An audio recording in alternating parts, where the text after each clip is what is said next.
Ok, muy buenas tardes, estimadas auditoras y estimados auditores.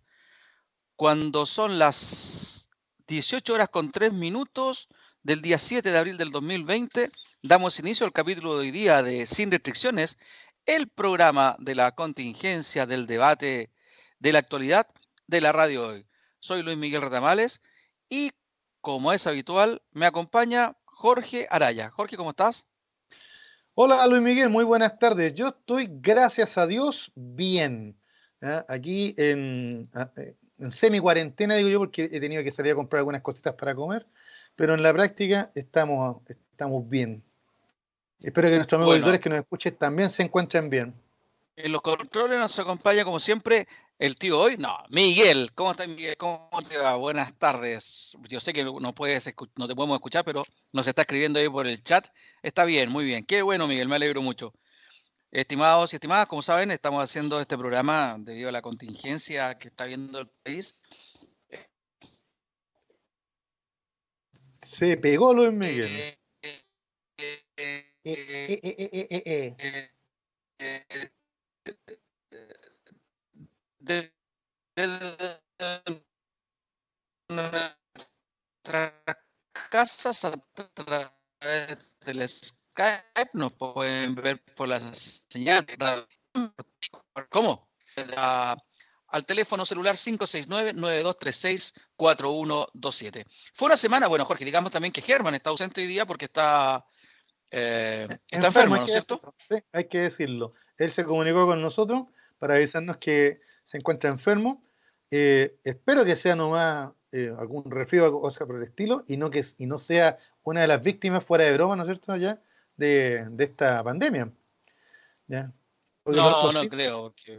aunque tú sabes que los síntomas son tan parecidos de tos seca, ¿no es cierto? Dificultad para respirar, dolor de cabeza. Se parece mucho a la influenza, ¿ya? A estos resfríos típicos de esta época del año, ¿no es cierto? De otoño e invierno. Esperemos que no, po. Bueno, ya que está hablando del coronavirus, digamos que ya son más de 5.000 los contagiados.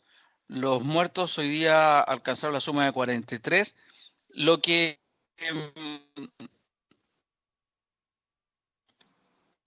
no se puede hablar de cuentas salir en una cosa como esta, pero si bien es cierto, somos de los países con más contagiados en el mundo. También la porcentaje de esa comunidad es bastante, 46 personas de más de 5.000 contagiados, es bastante menor que la tasa que hay, por supuesto, en los países que están en boga, Italia, España, Estados Unidos y la misma Francia, incluso menos que Brasil, y ni hablar de Ecuador, por ejemplo. Así es que en ese sentido, ahora lo que se está esperando es que, como dicen, que la curva de contagiados eh, disminuya su ascenso para empezar a trabajar en otra fase de la enfermedad regulada. Y también hoy día hubo algunos casos en sectores de Providencia, sectores de Santiago también, los liberaron de esta medida y también agregaron algunos puntos en regiones, Jorge. Y sí, efectivamente. Yo creo que comentarle a nuestros amigos auditores lo que está pasando con el mundo y Chile con el coronavirus eh, es algo, digamos, que ya es de conocimiento público, porque las noticias, ¿no es cierto?, los canales de televisión, las radios, están 24/7 señalando todo lo que está pasando. Pero yo quería agarrarme de algo que tú señalaste. Chile tiene un alto número de contagiados, pero la tasa de mortalidad es una de las más bajas en esta parte del mundo. ¿Ya? Y yo estuve leyendo en la BBC de Londres y también en, en France Press, estuve leyendo ahí que eh, ellos lo adjudicaban probablemente a que Chile, como tú lo señalaste la semana pasada, nosotros estamos viendo el futuro, ¿no es cierto? Porque vemos lo que está pasando en otros países como en Italia, España, y nos ha servido para ir preparándonos. ¿Ya? Y también porque Chile aparece junto con, creo que es Costa Rica, el otro país, uno de los que ha hecho más ¿cómo se llama? Exámenes ya preventivos. Ya no sé en cuántos van, en cuántos miles, hoy tenía la cifra en la mañana. ¿Ya? Y eso tal vez ha ido ayudando a evitar esta escalada, ¿no es cierto?, de fallecimientos que hemos visto en otras partes del mundo. Ya yo todavía estoy impresionado con lo que pasa en Italia y en España. ¿ya? Pero en estos artículos de la BBC, sobre todo, decían de que eso explicaría el, entre comillas, posible éxito chileno. Éxito hasta por ahí nomás, porque sabemos que aunque son pocas las víctimas, igual hay muchos contagiados y muchos porfiados que tratan de escaparse, incluso, no sé si lo viste en las noticias, en el maletero iban escondidos algunos tratando de salir de las zonas de cuarentena. No lo vi, pero ese es otro tema, otro punto que creo que es necesario mencionarlo, que por más campañas que se pueda hacer de parte desde el Estado, cuando la ciudadanía no aporta, en realidad es muy poco lo que se puede avanzar. Eh, Han habido muchas controversias respecto de eh, cómo ha intentado el, el, el gobierno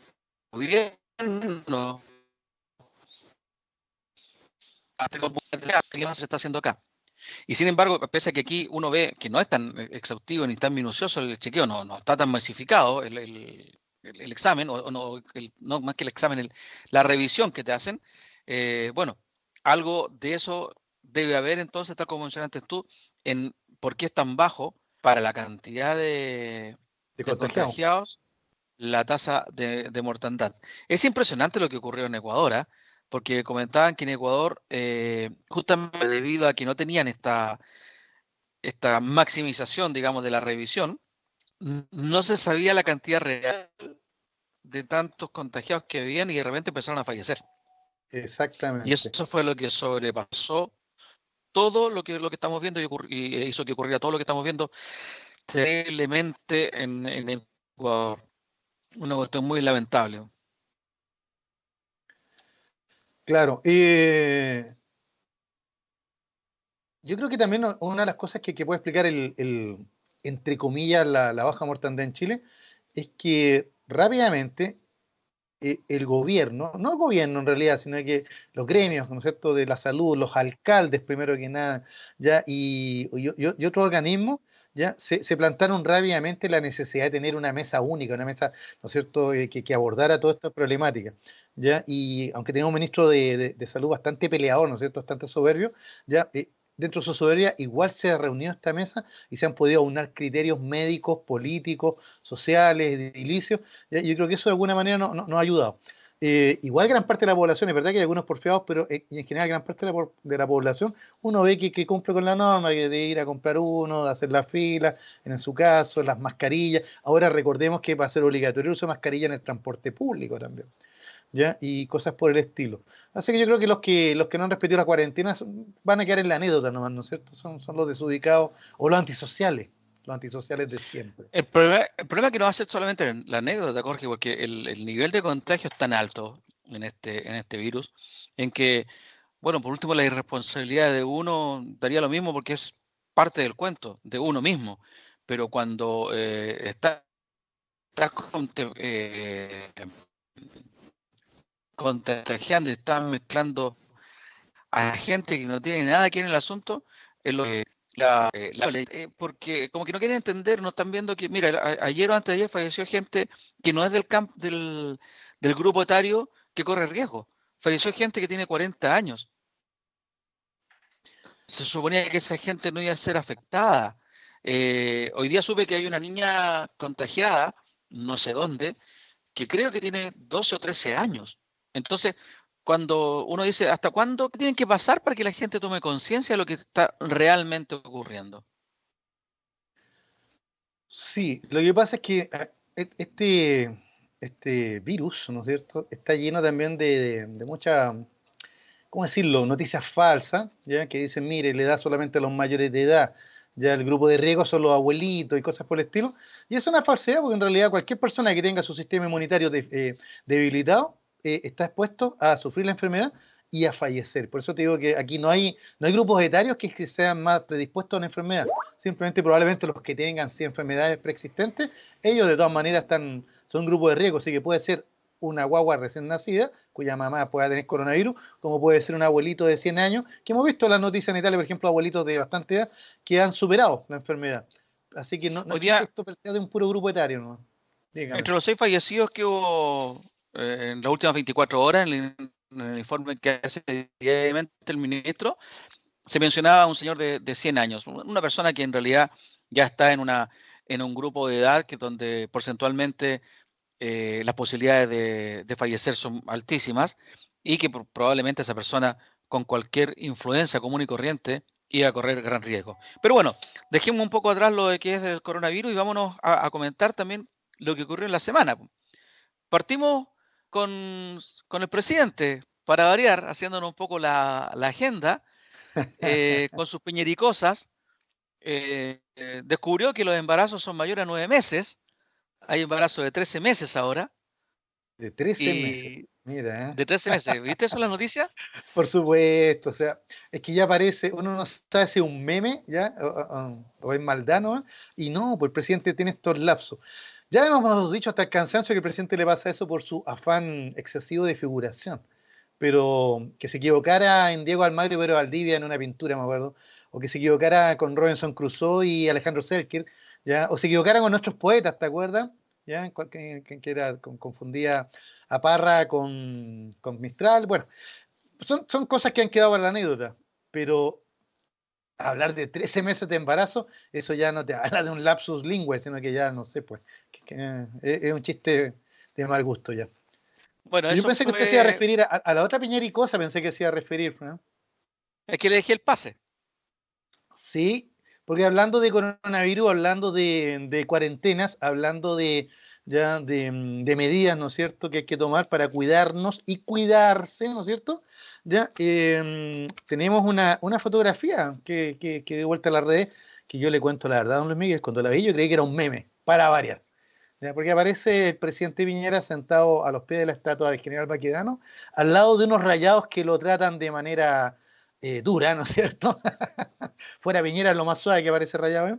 ¿Ya? Y él aparece con una postura así muy relajada y como leí por ahí, el escritor este Pelolio comentaba, muy de winner, ¿no es cierto? De ganador, de aquí estoy yo, ¿no es cierto? Y que causó hondo malestar, y lo más increíble, Luis Miguel, no solamente entre la oposición, ¿ya? O la gente que se opone al presidente y su figura y a este gobierno, sino que causó malestar incluso en personeros de su mismo sector, aunque algunos salieron a prestarle ropa, pero hasta nuestro comentado Andrea Alamán solo hoy día decir que había sido algo incorrecto, ¿te fijas? O sea, por supuesto que incorrecto. Es decir, cuando estamos en cuarentena, él prácticamente no la respeta. Dice que fue a saludar a las Fuerzas Armadas, a los militares y a los carabineros que estaban apostados ahí. Gente que pasó por ahí a esa hora me dice que no había ninguno y no No saludó a aparecen en la nadie. foto, claro. Y lo único que quiere es aparecer en la foto, tal como estás diciendo tú, y bueno, es narcisismo ya, que ya nada sorprende de parte del presidente. Esa eh,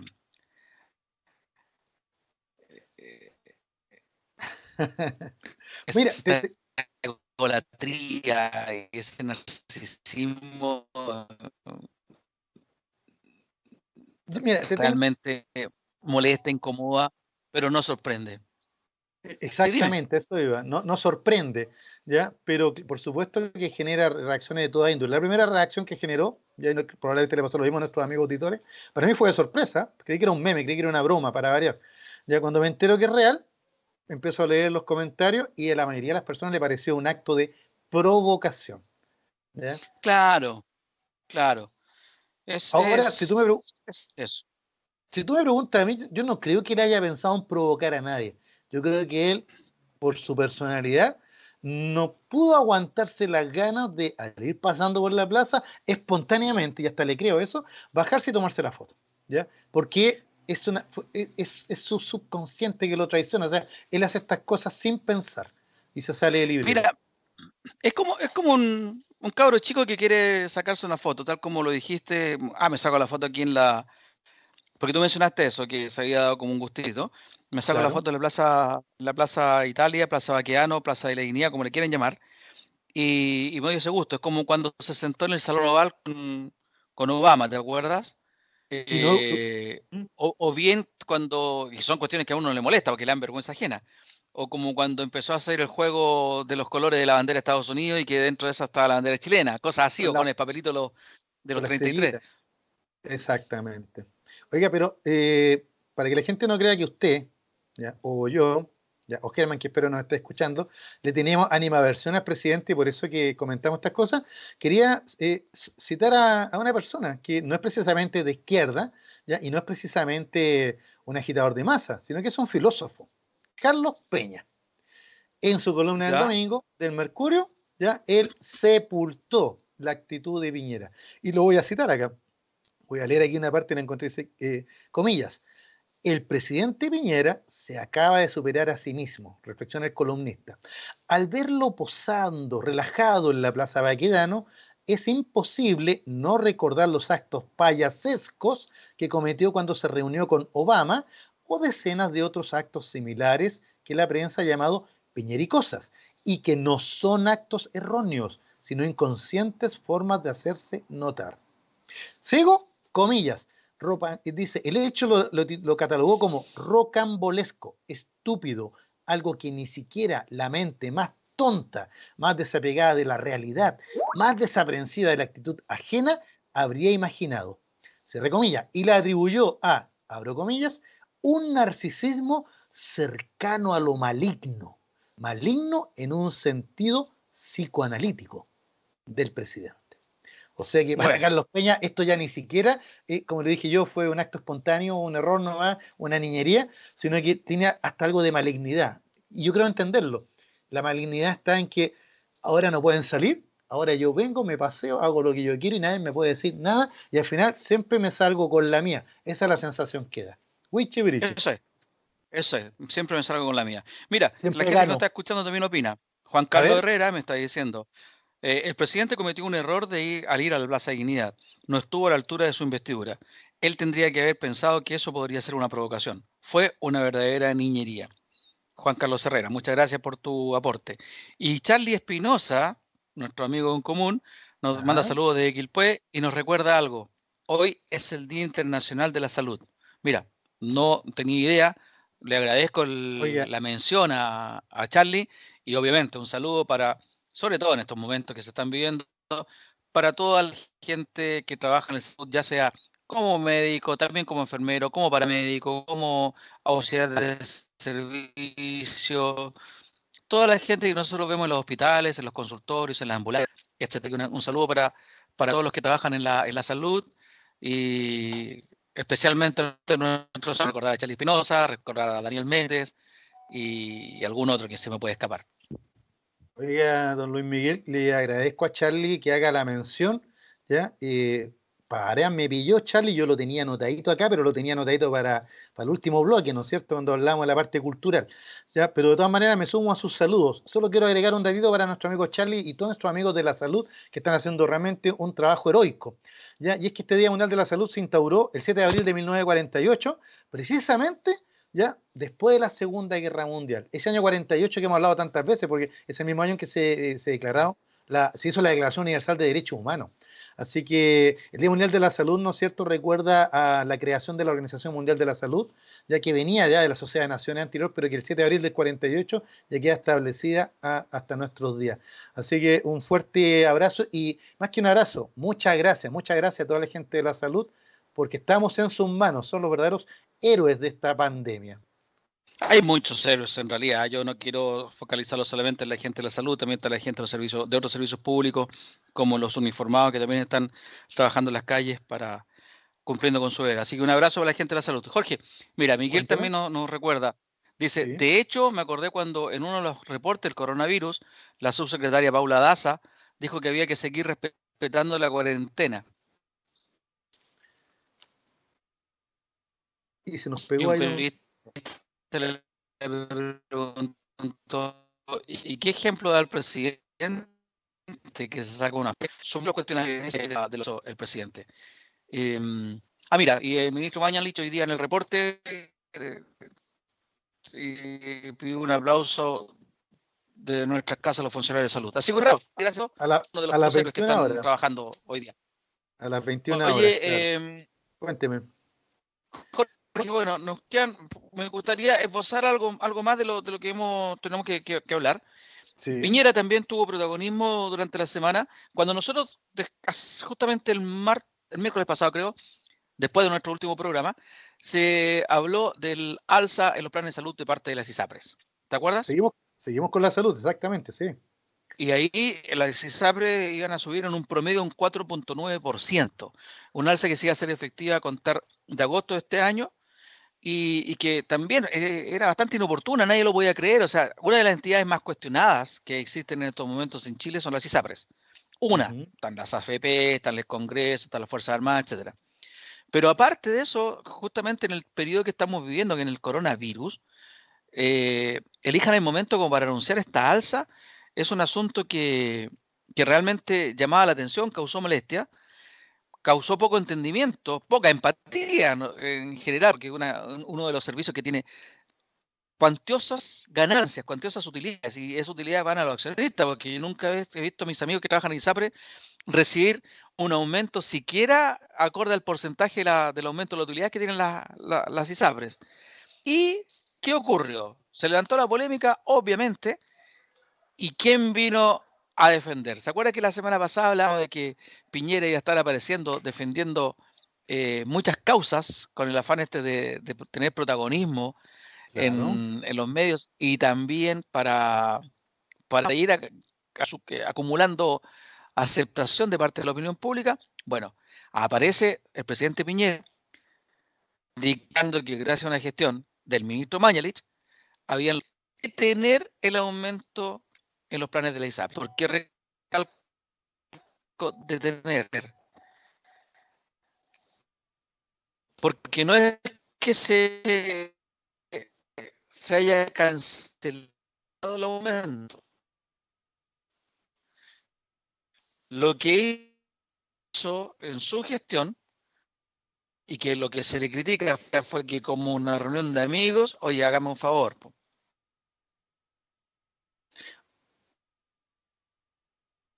Usted lo manifestó muy bien cuando me mandó la pauta, al colocar ahí alza de ISAPRES, arreglo a lo compadre. Tal cual.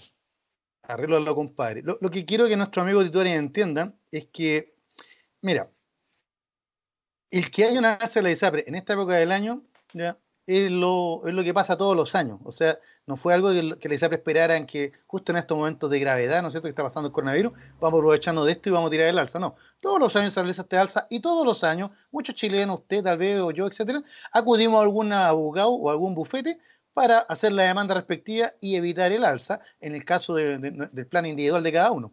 Yo en lo personal nunca he tenido que hacer eso porque estoy en FONASA, siempre he estado en FONASA. ¿Ya? Pero conozco muchos casos de personas que, digamos, que hacen la demanda contra el ISAPRE para evitar el alza del plan. Pero es algo que pasa todos los años, en esta época del año, ¿se fija?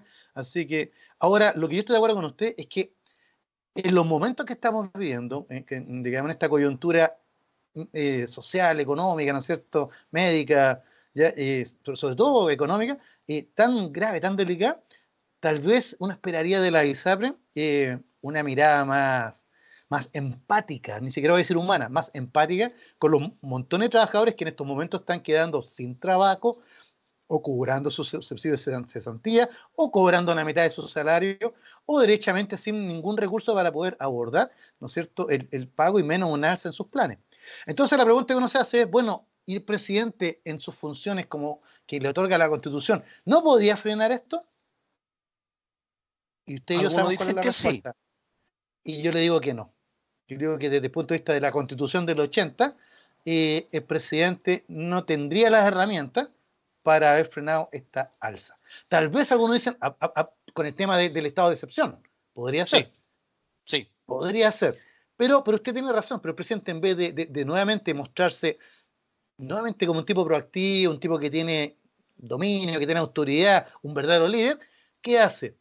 Va y lo arregla, comillas, a lo compadre, como está acostumbrado a hacer todas las cosas en la vida. Y nuevamente Piñera pierde la oportunidad de mostrarse ante sus conciudadanos como un verdadero presidente y aparece más como un amigo, ¿ya?, de estos grandes empresarios que manejan estos grandes negocios, más que de un verdadero estadista que está protegiendo los intereses de cada uno de los ciudadanos. Como lo señalaste, quienes sostienen Salud. que el presidente sí podía hacerlo, se refieren a que durante el estado de excepción existía la capacidad de que tenía las atribuciones para haberlo hecho. Eso de arreglarlo como amigotes. Bueno, ahí está lo típico que ocurre muy a la chilena. Tenemos un presidente que en realidad es amigo del poder y es parte del poder, entonces él se junta y logra una solución transitoria que finalmente lo terminan pagando los chilenos. Y en eso es lo último que me quiero detener para irnos a la primera pausa. Ocurre que el permiso sin goce de sueldo lo va a pagar finalmente el trabajador, porque va a salir el financiamiento del fondo de cesantía, va a salir del fondo de cesantía. Y después, cuando se acabe, viene el fondo total. El financiamiento de la ISAPRE los termina pagando es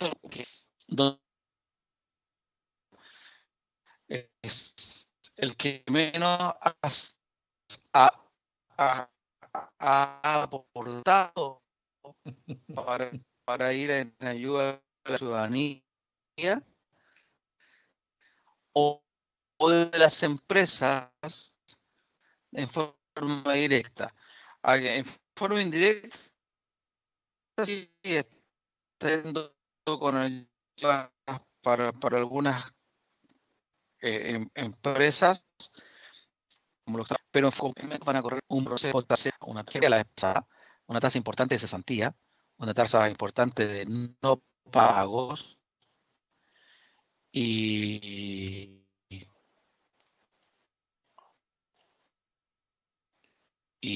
etcétera. Bueno, Y nos Jorge, quedamos yo pegados. sigo tomando, es muy feo que lo haga ante la radio, pero bueno, siga tomando nomás. Yo tomo, pero es que se le pega, aparece No la pantalla critiques a usted. para Jacqueline Risenberger. Vamos, Vamos a una pausa vamos y volvemos. ¿Ah? estamos al aire ya, gracias a las gestiones de Miguel. Esperemos que esta vez podamos solucionar los problemas técnicos que hemos tenido. Le damos las explicaciones a nuestros auditoras, a nuestros auditores. Lamentablemente el internet no nos está acompañando. Debe ser porque hay saturación. Mientras tanto voy a seguir saliendo con cámara, pero si no voy a quitar la cámara y voy a quedar solamente con el audio, Jorge, porque el del problema soy yo. Mira, Pero Juan Carlos ahora se Herrera, te ve bastante bien. Ahora se Nos te ve dice, ojo con el alza de las ISAPRES y si bien es cierto bajar los valores de las mujeres y los adultos mayores, eso se llaman factores de riesgo. Los factores de riesgo de los hombres se mantuvieron igual. Mira, o sea, bajó el factor mujeres y adultos mayores. Pero ojo, hay un valor multiplicativo que se llaman valores base de cada plan que subieron en forma elevada. La salsa la sigue pagando el afiliado. Eso me está diciendo. Chuta, ¿qué pasa con el audio? Puta, perdóname, Juan Carlos, pero hemos tenido problemas técnicos. Y Charlie Espinosa, bueno, te hace los saludos correspondientes. Estamos hablando de la ISAPRES. Gracias a la gente. Mira, Agustín Castro también nos manda saludos. Gracias a la gente que nos está escuchando, que está en la audición. Durante la semana, porque No, este tema de la ISAPRES, como dijimos, fue bien. ¿Cómo, Jorge? No, que me preguntan si se escucha bien, digo estoy bien. Dale, Estamos hablando anunció la semana de la pasada. ISAPRE. Estamos hablando del alza de la ISAPRE y Juan Sutil fue el presidente de la Confederación de la Producción y el Comercio. Se refirió también a lo que había ocurrido y se refirió en forma favorable, fíjate tú. Él dice que entiende que es inoportuno, que no es un tema amigable para conversarlo, pero que él explica el alza de la ISAPRE ya que aunque como dijo, imprudente y extemporánea, lo justifica por la alza de los costos. La necesidad de enfrentar costos.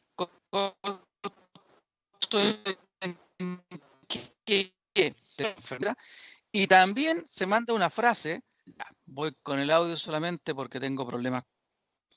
Ahí estoy. Y también se manda una frase para el bronce y que quiero que aquí nos explayemos. Dice que la gente tiene que entender que los municipios y los alcaldes no generan producto. Exactamente, aquí te la cito, dice que le quede claro a la gente que los municipios y los ministerios no producen nada. Son los empresarios y los trabajadores quienes producen para el país. Me encantaría, esa frase ya creo que es la polémica, porque sin embargo, yo diría, los municipios y los ministerios están para proteger a la ciudadanía y a los trabajadores de los empresarios, porque ahí hay empresarios muy descriteriados, digámoslo con todas sus letras, en que al momento, y lo hemos visto ahora, al momento de repartir utilidades, repartir ganancias, son absolutamente neoliberales y se olvidan de sus principales socios, que son sus trabajadores. Pero al momento de repartir pérdida, primero se acuerdan del Estado, ese mismo Estado que Sutil se refiere como que el ministerio no produce, no produce, y se van donde el papá Estado a llorarle en sus faldas por ayuda. ¿Para qué voy a nombrar las empresas que ya lo han hecho, que todo el mundo sabe cuáles son? Y también se acuerdan de sus trabajadores. Las empresas han bajado sueldos para financiarse durante esta crisis. El Estado tuvo que salir, el gobierno tuvo que salir con una ley de protección del empleo para ayudar a las empresas y para que el trabajador pueda seguir manteniendo su fuente laboral. Entonces, esa frase que está lanzando Sutil la encuentro lo más polémico, más allá de que esté defendiendo el alza de las ISAPRES.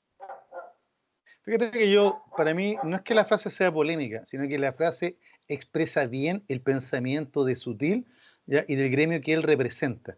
¿Ya? Porque de partida a mí me da la impresión de que él tiene un desconocimiento del verdadero trabajo de los municipios y los ministerios. Cuando dice que él no produce nada, él lo dice tal vez en su mentalidad neoliberal, en donde no los ve como empresarios. Sin embargo, sabemos que tanto municipios y ministerios impulsan obras, impulsan ya medidas sociales, impulsan el trabajo, generan empleo, generan emprendimiento. O sea, para mí es una lesiva ignorancia que diga que los municipios y los ministerios no producen nada. Ya producen tanto más que muchos empresarios. La única diferencia es que como son parte del Estado van por el lado social y no por el lado de la utilidad o la ganancia. ¿Ya? Así que lo que pasa es que él quiere justificar que los empresarios y suma a los trabajadores, porque sin ellos no se produciría nada en la práctica, ¿ya? Son los que realmente producen. Pero en realidad eso es lo que él quiere creer dentro de su mentalidad neoliberal, porque en la práctica el Estado también es un gran empresario, ¿te fijas? Insisto, y genera iniciativas, inversiones, empleo, trabajo, etcétera. Pero por supuesto que él lo ignora en su mentalidad. ¿Te fijas? Podemos convenir que el Estado es un muy mal empleador, porque efectivamente paga muy mal, tiene unas tasas increíbles de gente que está trabajando a honorarios o a Mm, plazo fijo. Podemos también estar de acuerdo en que el Estado es un muy mal pagador, porque al emprendedor siempre lo friega, no le paga nunca a 30 días o 60, está pagando 90 y 120. Y cuando paga, también es cosa de ver el DICOM del Estado. El Estado tiene un DICOM más amplio que cualquiera de todos nosotros. Podemos coincidir en todas esas cuestiones, pero ese comentario me pareció tan, tú bien lo señalas, representa muy bien lo que es Sutil, porque el comentario me pareció tan ideológico, tan en el sentido de que hay que achicar el Estado, porque el Estado es pura grasa, y bueno, tiene toda la razón, representa muy bien lo que es Sutil, su ideología, y la ideología que nos está gobernando los últimos 30 años. Así, lo terrible de las declaraciones de Sutil es que él, al minimizar el rol de los municipios y de los ministerios, en el fondo se alza, él como líder de los empresarios, se alzan como, como los que realmente ellos toman las decisiones y dependemos de su buena onda, nomás por decirlo de alguna manera, ¿no es cierto? Y eso es lo más grave, porque entonces dependemos de su ética, de su moral, de lo que ellos quieran hacer. ¿Te fijas? Son verdaderos tiranos de la antigua Grecia, en donde tenemos que estar felices de que nos den sus dádivas, unos pesitos para el Teletón, vamos a comprarle unos ventiladores, vamos a hacer un fondo de salud, ¿ya? Pero dependemos de eso, ¿ya? De su buena voluntad, y no de una verdadera política social, y no de un verdadero Estado, ya que garantice lo mismo para todos los ciudadanos. Ese es el feudalismo, que bien lo mencionaba el profesor Germán Hidalgo la semana pasada, Exacto. y tú ya lo esbozaste. Hay que, hay que destacar, y quiero entrar al tema de la Teletón ahora, Ujú. que fue un éxito, sorpresivo para todo el mundo, uno de repente llega a preguntarse, parece que no es tan necesario tanta parafernalia de tantos actores o cantantes o artistas que viniendo a Chile y presentándose en el Estadio Nacional con un cierre de puesta en escena bastante fastuoso. Y parece que, mira, la sobriedad, la pulcritud con que se hizo la campaña este año fue mucho más efectiva que insisto, todos los fuegos de artificio que estamos acostumbrados. Y quiero destacar que los empresarios de Chile, agrupados en la CPC, crearon un fondo de salud para salir en ayuda, digamos, por esta pandemia. Tú bien lo mencionaste hace un ratito, que inicialmente el monto iba a ser 50.000 millones de pesos. Hicieron una especie de mini teletón ellos y la recaudación superó los 80.000 millones de pesos. Pues bien, de esos, ellos donaron 5.000 millones para la Teletón, en un gesto sorpresivo, novedoso, primera vez que se da un aporte tan grande, que claramente apoyó muy fuertemente al resultado final de la Teletón. Pero yo quería centrarme entonces en qué significa la Teletón ahora. Yo creo que esto también va a ser un replanteamiento para las próximas campañas, porque, te insisto, si con tanta sobriedad se puede recaudar lo mismo, parece que ese es el camino, ¿o no? ¿Qué opinas tú? Mira, el tema del Teletón, hay que, para no entrar en detalle, nomás vamos a señalar lo siguiente. No es casualidad que la Teletón surja justo en el mismo momento en que se implementa en Chile un modelo neoliberal, en donde el Estado queda con un rol subsidiario y entonces nuevamente dependemos de la bondad y de la beneficencia de los que producen, como dice Sutil, es decir, los empresarios. Y a partir de ahí la Teletón se afirma. Entonces el show es un tema mediático, ¿no es cierto? Un animador conocido, un montón de cantantes que quieren hacerse más conocidos, ya otros artistas, etcétera, y al final nadie puede estar en contra de la Teletón por el logro, ¿no es cierto?, de poder rehabilitar a estos niños.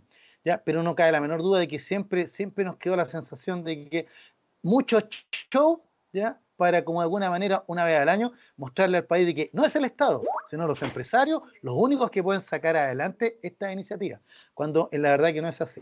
Pero bueno, esa es como mi crítica. Pero volviendo a lo que señalas tú, esta última Teletón ha demostrado que efectivamente no necesitamos, en la sociedad moderna que vivimos con los medios digitales que tenemos, con las transferencias electrónicas, etcétera, no necesitamos ya para Fernández Show y exponer a estos jóvenes, a estos niños, a estas personas discapacitadas, ya a este show que incluso organismos incluso de Naciones Unidas han criticado, ¿ya? De hacerlo cada vez más lastimoso, ¿ya?, para llegar al corazón y de ahí al bolsillo del que aporta. En realidad, si las empresas todos los años aportan lo mismo, ¿ya?, yo creo que no solo la Teletón, sino que tal vez un montón de otros organismos que lo necesitan podrían financiarse por los privados, ¿ya? Pero eso no quita que el Estado no puede quedar ajeno a estas cosas.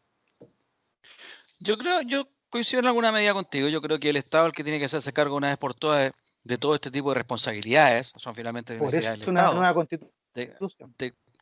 sí, estoy de acuerdo. De ir donde los desvalidos. Y hay, así como los niños lisiados necesitan un apoyo, hay tantas otras instituciones que también la requieren. No, va a ser platero empezar a describirla porque la gente lo sabe muy bien, mejor que uno Claro, incluso. exacto. Pero yo estoy también claro en que esto son en muchos momentos como un lado de imagen. Tenemos gente que está bastante reñida con delincuentes reales, como el Choclo Dela, ¿no? Dueño del Banco Penta, que fue presidente del directorio de Teletón. Y también los empresarios también usaban esto como para limpiar su imagen. No voy a nombrar a cuáles porque hay uno que fue dueño de la Universidad de Santo Tomás, que también lo usaba, la Teletón, la misma gente que los anteriores dueños del líder también lo usaban. Y era un momento que como insisto, quedaba muy bien ante la gente, pero sin embargo, las donaciones eran prácticamente lo que había comprado el ciudadano común y corriente en un día. Exactamente. Ellos donaban los ingresos por sus ventas, es decir, no metían sus manos al bolsillo. Y Claro. por otro lado, los codazos que habían ahí para estar en la primera fila al lado de don Francisco eran vergonzosos entre las figuras de nuestra televisión nacional y reconocidas por los mismos animadores y artistas que están trabajando en televisión. Entonces, parece que todo eso, esa chimuchina, la gente como que la supo identificar, la dejó de lado y se puso sin tinte dramático de que no se llegaba a la meta. Se llegó con serenidad, con calma, con tranquilidad y se logró una cifra considerable. Así que yo me alegro, de verdad me alegro, porque una cosa que yo no estoy a favor del show de la Teletón, sí estoy a favor de la obra, Claro. una cosa no contradice con la otra. Yo puedo criticar a la Teletón, al show, pero no voy a criticar jamás la obra que se está haciendo. El tratamiento que se hace de rehabilitación es una cuestión espectacular del primer mundo. Entonces, eso no lo voy a criticar jamás. Eso hay que diferenciarlo. Porque cuando uno termina criticando la Teletón, te termina encasillando como que existe, estás contra todo. Y no es así. Así que me alegro que se haya llegado a ese gran éxito. Jorge, y lo último para este bloque antes de irnos a la pausa. Cuénteme. El caso del muchacho que quedó ciego. Sí, acá lo tengo, Gatica, ¿no es cierto? Si usted me había pedido en la pauta, ¿no es cierto?, que buscara la noticia, y aquí la tengo. Le vamos a contar a nuestros amigos un poquito. Lo que pasa es que el general director de Carabineros, ¿no es cierto?, Rosas, Mario Rosas, ya en el marco de la investigación del caso de Gustavo Gatica, ya puso en duda, ya, que los que dispararon los perdigones el 8 de noviembre hayan sido carabineros. No voy a entrar en detalles de las noticias, pero él señala que se hizo una investigación exhaustiva, ya, y que de los 7 carabineros u 8 que tenían escopeta ese día y que dispararon ese día, ya al final de la investigación ninguno puede ser imputado porque no hay ninguna prueba de que ellos hayan sido los que efectuaron los disparos. ¿Ya? Y por ahí también hay una declaración que hace el general Rosas, diciendo de que él se enteró de lo de Gatica por la prensa. ¿Ya? Bueno, las críticas no se dejan esperar porque evidentemente, ya, las declaraciones del general director de Carabineros son graves, ¿ya? Y no lo digo yo, lo dijo el ex fiscal Gajardo, ya, refiriéndose a que son poco claras, comillas, ¿no es cierto?, y comillas decepcionantes.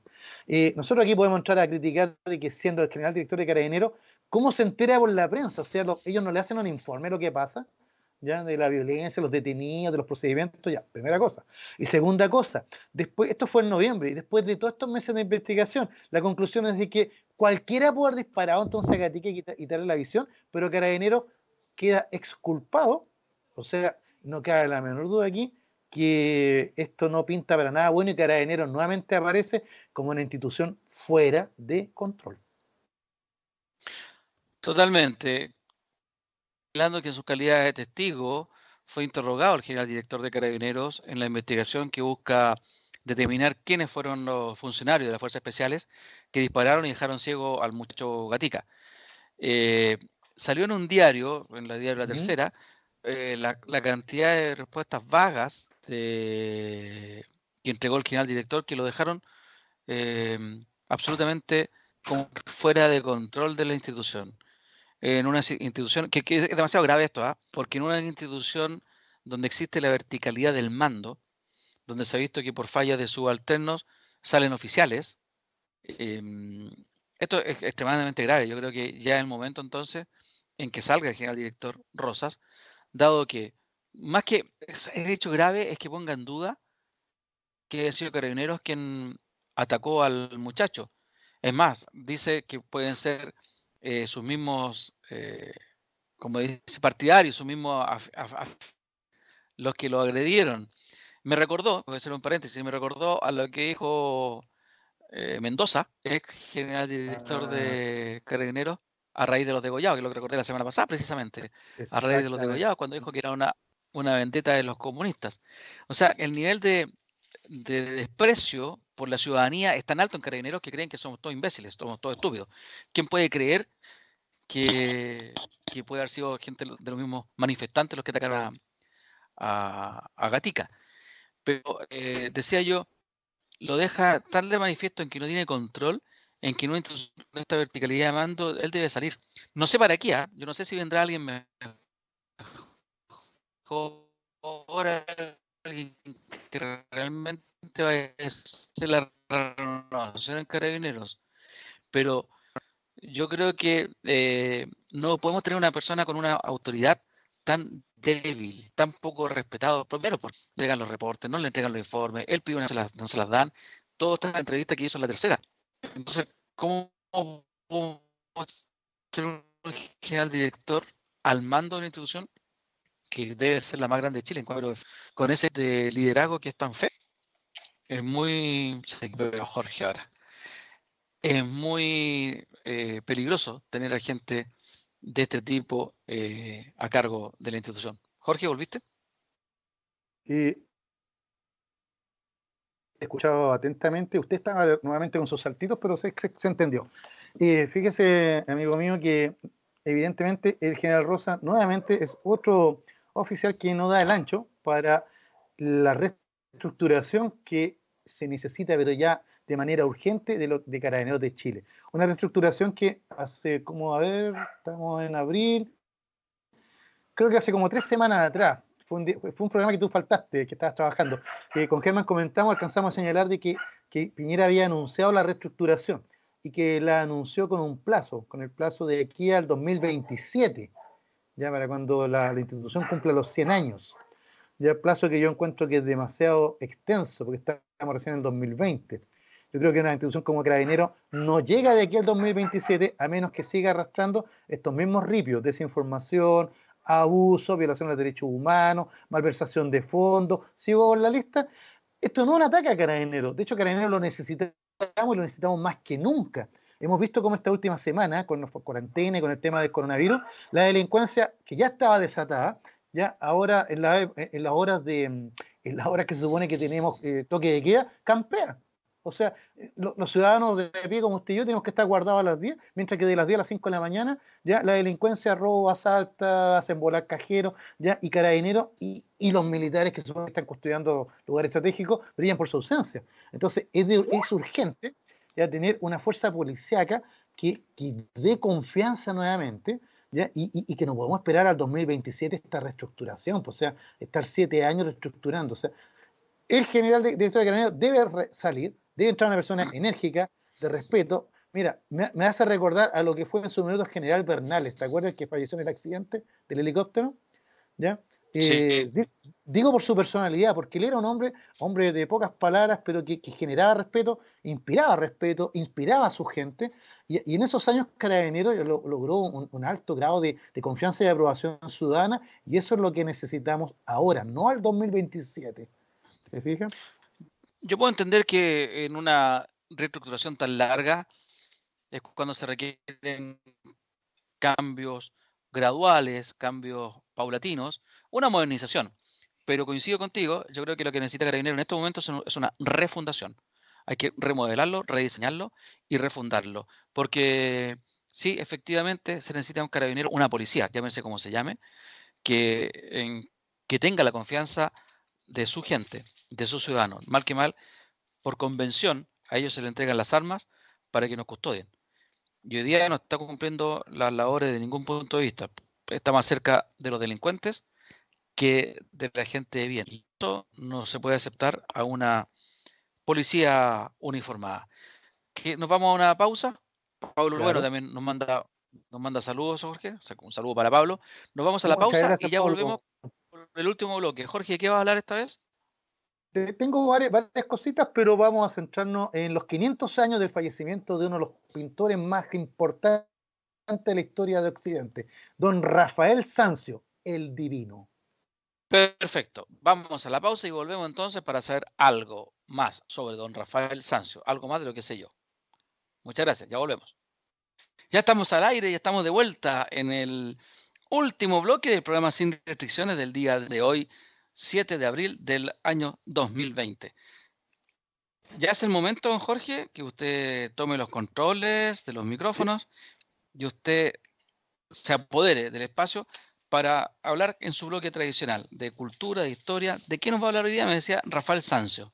Sí, antes de entrar a este interesante pintor, quería señalar dos cositas, ¿no? Toda la semana me he dado, ¿no es cierto?, la tarea de recomendarle a nuestros amigos auditores, ya que aprovechen, si tienen la posibilidad y el tiempo, ¿no es cierto?, que aprovechen de leer algo, ¿no es cierto? ¿Ya? Y para ello entonces le he ido recomendando distintos autores, distintas novelas. La semana pasada yo sé que tal vez era un poco, era dramática la historia, pero igual es muy interesante leer a Ana Frank. ¿Ya? Sin embargo, para esta semana, coincidiendo justo, no coincidiendo, sino que siendo hoy día el día de su natalicio, ya vamos a recomendarle a nuestros amigos auditores y a su familia que aprovechen de leer cualquier cosa, lo que tengan a mano, ¿no es cierto?, de Gabriela Mistral, ¿no es cierto? Lucila Godoy Alcayaga, nuestra gran poetisa ganadora de Nobel, ¿no es cierto? ¿Ya? Y que nació un día como hoy, un 7 de abril de 1889. ¿Ya? Tengo aquí varios de sus libros, fíjate que lo interesante que lo habíamos comentado años atrás, no sé si te acuerdas, Luis Miguel, que habíamos comentado que, por ahí que en el 2017 hablamos de Gabriela Mistral y de sus obras. ¿Ya? Desolación, publicado en Nueva York, 1922. Ternura, publicado en Madrid en 1924. ¿Ya? Tala, publicado en Buenos Aires en 1938, y tuvimos recién que esperar a 1954 para que se publicara Lagar en Santiago de Chile. Así que, bueno, ahí les señalé algunas de sus obras más importantes, pero para recomendar una de todas estas para que la lean y con sus hijos, ¿no es cierto?, la comenten ahí, disfruten de la poesía de Gabriela Mistral, vamos a recomendar Ternura. Ya también, para nuestras amigas que están en su domicilio ya con esta cuarentena, podríamos señalar también que en 1923, no tengo la referencia, pero creo que fue en México, se publicó Lecturas para Mujeres, que si bien es cierto, no son obras de Gabriela Mistral, son selecciones que ella hizo de textos que le parecía interesantes que las mujeres conocieran. Así que les recomiendo eso, amigos míos, ¿ah? A leer en estos días, aprovechemos, en las redes hay muchas páginas, Memoria Chilena, etcétera, donde usted puede acceder a estos textos. Ya, Gabriela Mistral, que nació un día como hoy, un 7 de Sí, abril, en nuestra propuesta para la lectura. tiempo hay Dígame. en realidad para leer, hay mucho tiempo, pero te Sí, quería también preguntar, para, dígame. también se cumple un aniversario más de la declaración de guerra al Perú, ¿verdad? Se cumplió. Sí, el 5 de abril, usted me preguntó el otro día, me dijo el 6 de abril, Perú le declaró la guerra a Chile. Yo le dije, en realidad, es verdad, pero le declaró porque el 5 de abril de 1879, ya el gobierno de Chile, cuyo ministro de Defensa en ese momento era don Antonio Vara, le declaró la guerra al Perú y Bolivia. Cosa que también hemos comentado, ¿te acuerdas cuando hablamos un par de años Sí, atrás? Hablamos de la demanda boliviana y ahí contamos todos los antecedentes. Pero para hacer corta la historia, digamos de que Chile le declaró la guerra a Perú y Bolivia porque ellos tenían un pacto secreto de 1873 y cuando Chile le hizo la preguntita al Perú si iba a estar neutral en el conflicto que tenía Chile con Bolivia, Perú dijo, no puedo, porque estaba obligado por el tratado secreto, que no era tan secreto, ¿ah? Y Chile entonces le declaró la guerra a ambos, y el Perú respondió al día siguiente declarando la guerra a nosotros, y el resto es historia, ¿no es cierto? Ahora llegamos a Arica, ¿qué quiere que le diga? o sea, coincide con el aniversario de la batalla de Maipú también, mira. Bueno, el 5 de abril de 1818, ese día no nos tocó justo el programa un 5 de abril, pero me quedó ahí en los 200 años de la batalla de Maipú también. Mira, 5 de abril es una fecha bastante histórica para los chilenos. Pero volvamos al 7 de abril, pues, ¿no? Nosotros estábamos en el natalicio de Gabriela Mistral y le tengo otro artista. Ah, pero antes del artista, voy a hacer una mención pequeña que se lo había comentado, pero que después dije, voy a dejar este tema porque está es un poquito bajoneante, porque es algo terrible, de algo dramático, algo brutal. Un 7 de abril de 1994 comenzó el genocidio, es decir, el exterminio de un pueblo por otro, ya en Ruanda, ex colonia de Bélgica. Ya por ello que las Naciones Unidas en 1994 decretó el 7 de abril como el Día Internacional de Reflexión sobre el Genocidio en Ruanda. Yo sé que es un tema, tú me lo señalaste muy bien, un tema poco conocido, pero dadas las circunstancias que estamos en cuarentena, muchos están encerrados, otros, ya busqué algo más alegre y más ameno, ya algo que nos levante el espíritu y no que nos lleve a las brutalidades de siempre de la historia humana. Lo de Ruanda es terrible, ¿ya? Ahí fueron dos etnias, ¿no es cierto? Los Tutsi eran la minoría que gobernaba y para mantener su poder decidieron exterminar a la mayoría que eran los Hutus, ¿ya? Y fue pero una masacre que fue agravada sobre todo, amigos míos y Luis Miguel, porque las Naciones Unidas, teniendo fuerzas, ahí habían fuerzas belgas que estaban ahí mismo, no intervinieron, ¿ya? Y esto se prolongó por más de un mes, ¿ya? Hasta que realmente esto terminó por su propio peso, no por una intervención humanitaria de las Naciones Unidas o de otros países. Realmente Ruanda quedó a su suerte. Lo bueno de esta historia es que han pasado varios años, ¿cierto? Del 94 a la fecha, ya es que Ruanda se nos aparece como un país que aparece reconciliado, sigue siendo uno de los países más pobres del mundo, sigue teniendo un montón de conflictos, pero que tiene este horrible y terrible aprendizaje ¿ya? De esta brutal y cruel guerra de exterminio. Así que también 7 de abril de 1994, para reflexionar, los invito a que investiguen sobre el tema. Que lean. Hay una película que pueden ver, una película que se llama Hotel Ruanda, que tiene una muy buena banda sonora y el hecho es real, ¿eh? La película está basada en hechos real de cómo muchos Hutus se sobrevivieron porque se refugiaron en ese hotel y lograron ser evacuados finalmente. Es una Ah, película mira, qué bien intensa. interesante.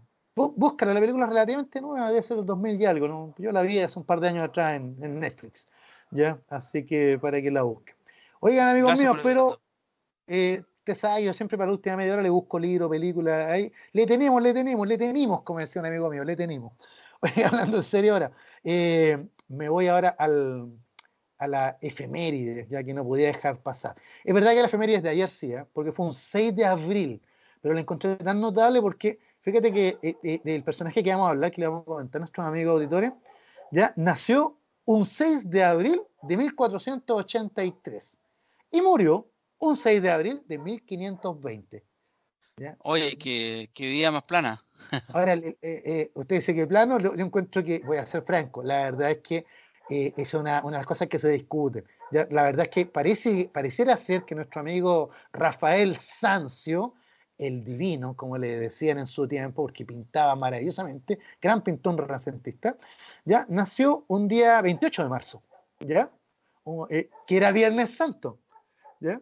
Pero la gente no se quedó con la fecha 28 de marzo, parece que lo bautizaron el 6 de abril.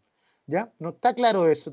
Hay Giorgio Vasari, que es un historiador y artista, que hizo la biografía de Rafael Sanzio, él hablaba del 28, ¿ya? Pero algunos hablan del 6 de abril, pero como sea, lo más simpático de esto, Miguel y amigos auditores, es que ambos viernes, el de 1483 y el de 1528, cayeron en Viernes Santo. ¿Qué quiere que le diga? No, Así curioso.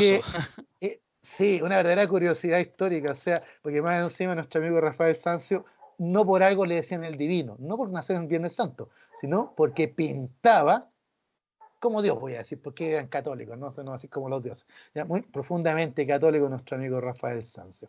Él nació en un pueblito cercano a Florencia, del duque de Urbino, el pueblo de Urbino. Por eso que él en sus obras siempre firmaba como Rafael de Urbino. ¿Te fijas? Pero muy joven, muy pequeño, ya lo llevan a un taller a Florencia, ¿ya? Donde de Pietro Perugino, que era uno de los artistas más importantes del Renacimiento italiano de esa época, o sea, en Florencia, don Pietro Perugino, usted quería un retrato, usted quería adornar su dormitorio, era un burgués con dinero, por supuesto, ya acudía al taller del maestro Pietro Perugino, el mejor de Italia, ya era considerado en esos minutos, ya, y este niño, que tenía una historia infantil bastante trágica, porque a los 8 años a los 8 años quedó huérfano de mamá, ¿ya? Y la madrastra era como la de los cuentos, no precisamente muy dulce. ¿Ya? Y a los 11 murió su padre. Entonces fue su tío quien se va a hacer cargo y lo va a llevar al taller, ya como aprendiz.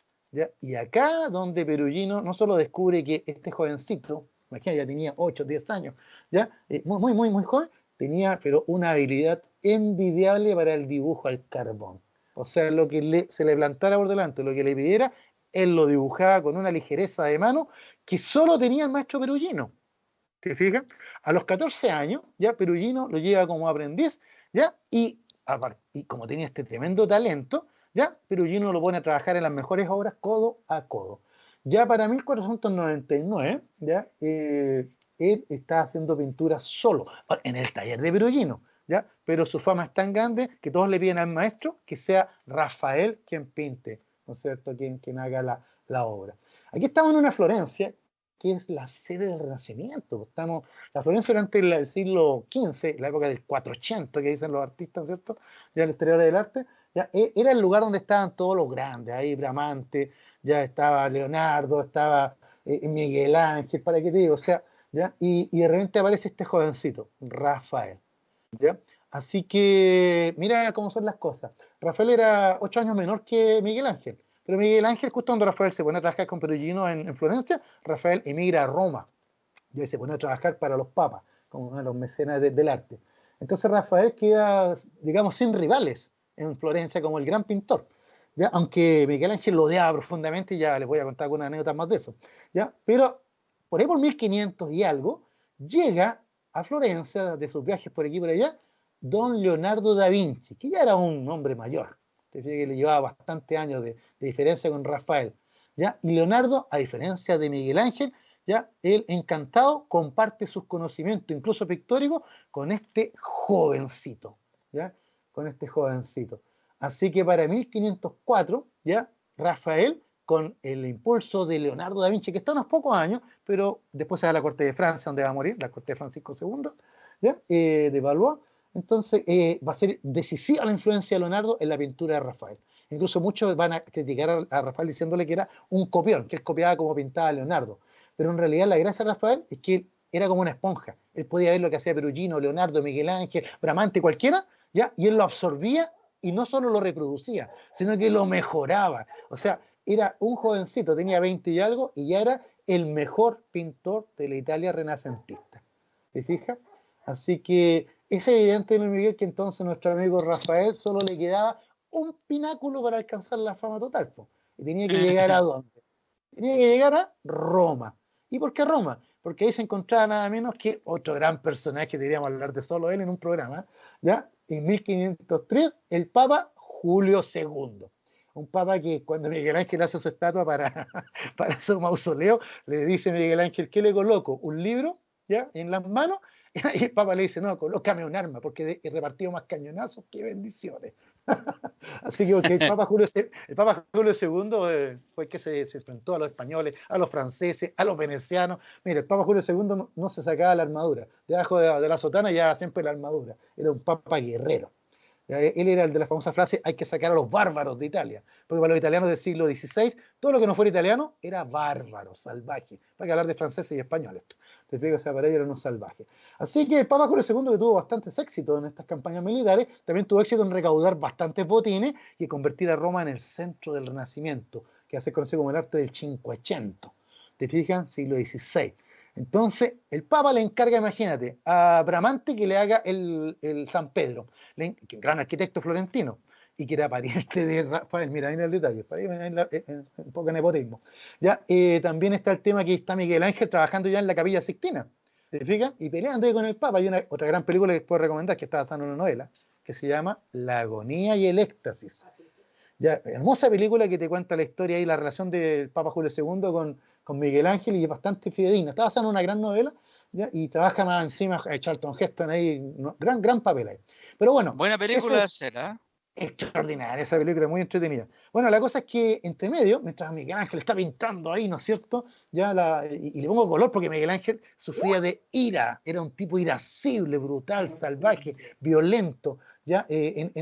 Todos sabían que Miguel Ángel era un genio, pero todos decían que Miguel Ángel sufría de terribilidad, o sea, era terrible. Ya solo el Papa lo podía manejar hasta por ahí.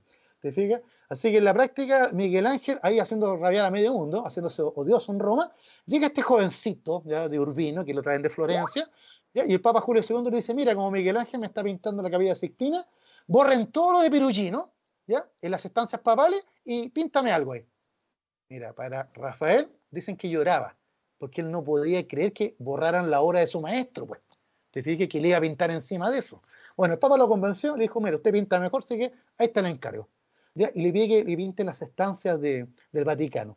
Y te cuento, Luis Miguel y amigos auditores, que Sí. son muy conocidas, porque probablemente todos hemos visto alguna vez, ¿te acuerdas de los libros de filosofía del colegio? La famosa pintura de la Escuela de Atenas, donde aparece la playa de los filósofos griegos, ¿ya? Y en el centro, pero matemático, ¿no es cierto? Ahí, pero muy bien calculado, en el centro de la pintura aparecen Platón y Aristóteles.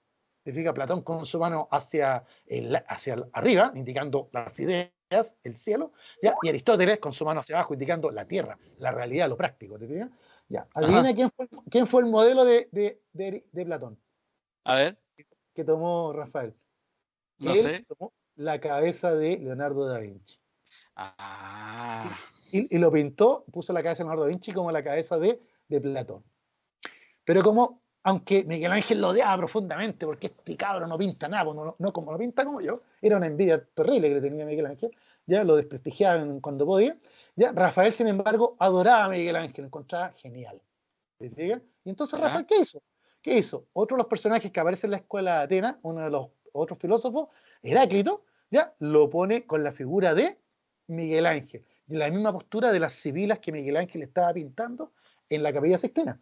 Entonces Miguel Ángel, indignado, va a Julio II y le dice, el jovencito de Urbino me está copiando. Así, no, Miguel Ángel era terrible, o sea, no quería nada de nada. Bueno, la escuela tiene probablemente una de las obras más famosas de Rafael y las Madonas. donde él tenía un gusto exquisito con las mujeres para pintarlas, y también te puedo, no, aquí mi hermana me dice que era gay, no, fíjate que nuestro amigo Rafael Sanzio no tenía nada de gay y tenía un éxito extraordinario entre las mujeres de Roma. ¿Ya? Ah, mira. Ese va a hacer supervisión también, pues, bueno, era bastante joven, esa va a ser ¿En supervisión, serio? porque desgraciadamente él va a morir a los 37 años por una enfermedad venérea.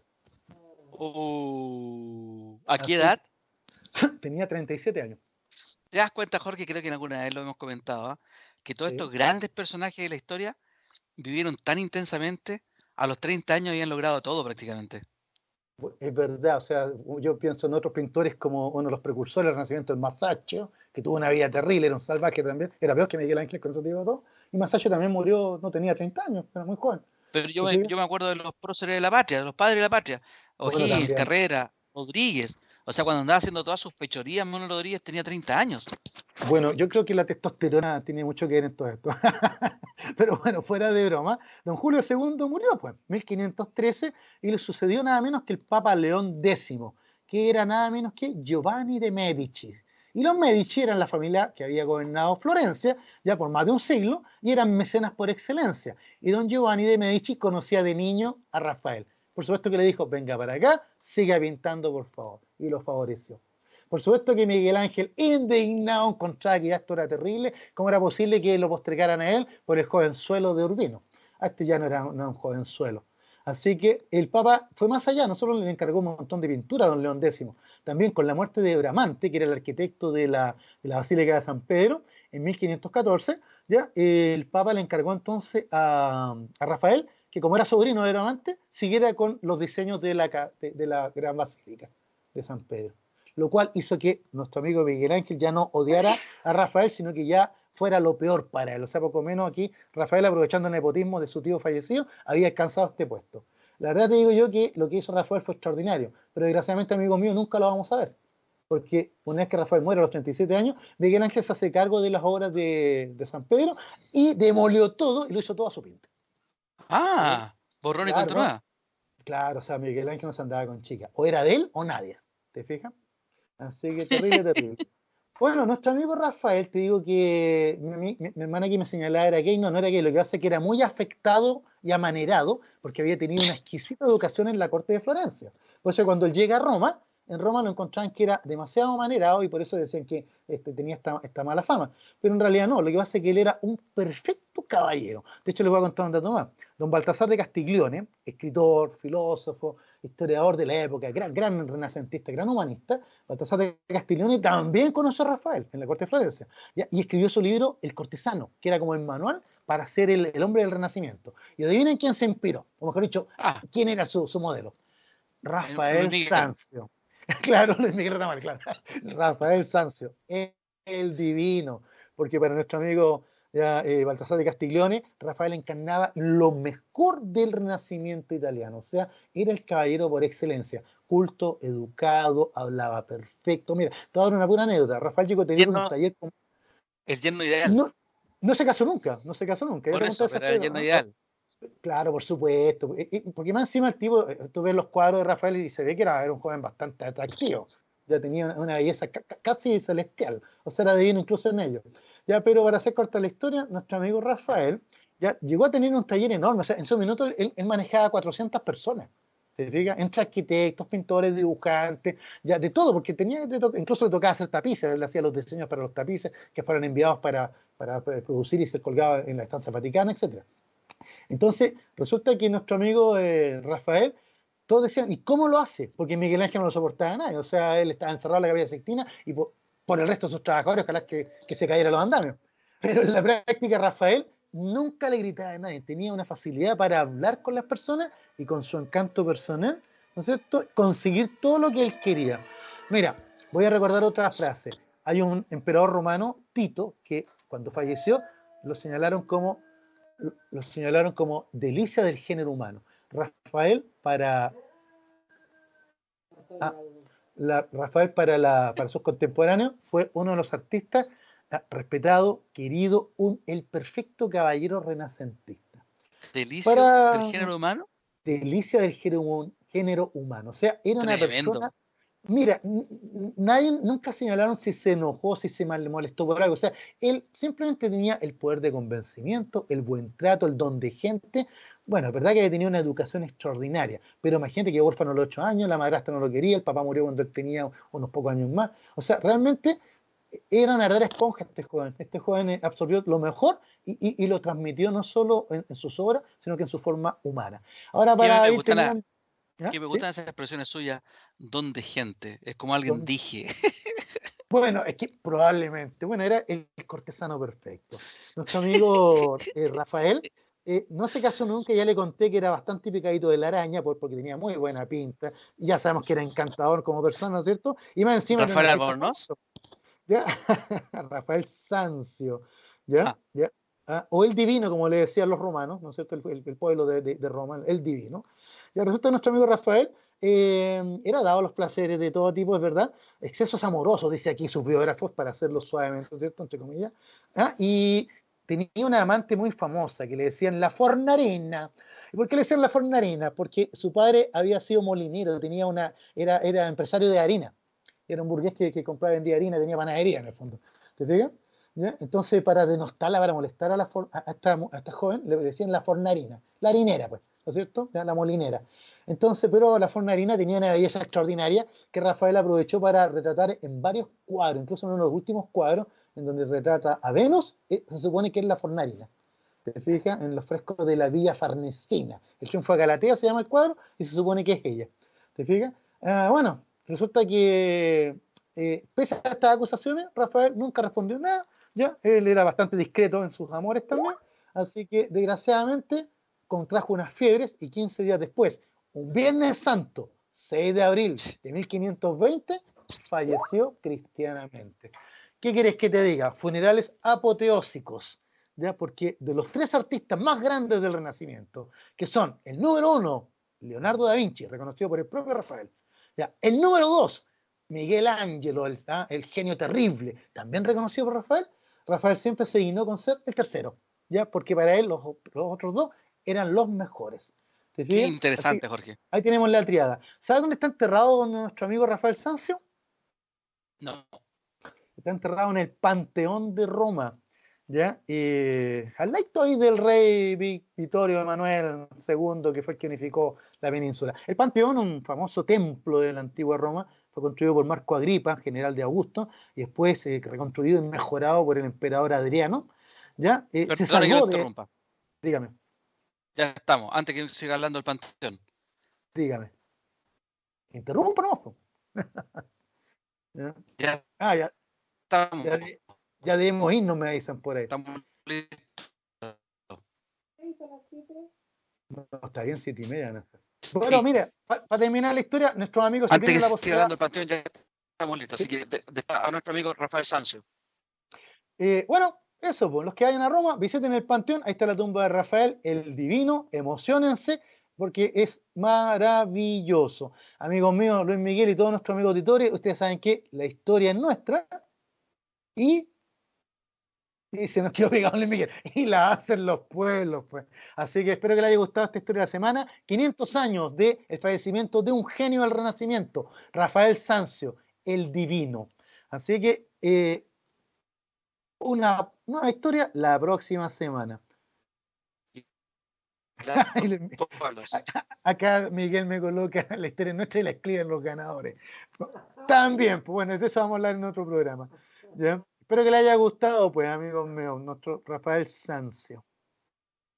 Don Luis Miguel, quedo a su disposición. Me dice Luis Miguel que se quedó pegado, así que tengo el honor de despedir el programa. Como siempre, amigos míos, les agradecemos su sintonía, esperando que el programa se les haya servido para informarse, para comentar. Recuerden que nuestro objetivo es que ustedes después conversen en sus casas, comenten, etcétera. Esa es la idea. Aprovechen de leer, de ver películas, etcétera, si pueden hacerlo.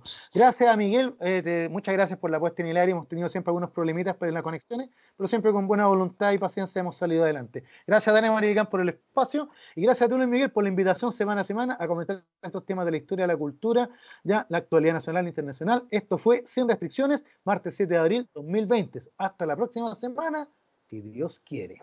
Soy Jorge Araya. Nos vemos y nos escuchamos.